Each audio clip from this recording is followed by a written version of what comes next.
নগরপালের হুঁশিয়ারির পরও দমতে নারাজ জুনিয়র ডাক্তাররা, তারা কি বলছেন আসুন শুনি।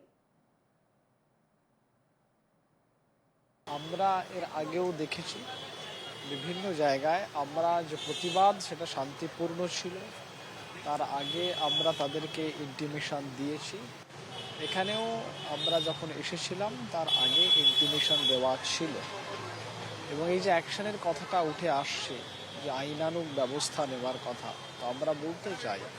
যে আইন অনুযায়ী ব্যবস্থা 9 আগস্ট যেটা হয়েছে, তারপরে 12ই আগস্ট যেটা হয়েছে, তারপরে 14ই আগস্ট যেটা হয়েছে, তারপরে ধাপে ধাপে সমস্ত মেডিকেল কলেজে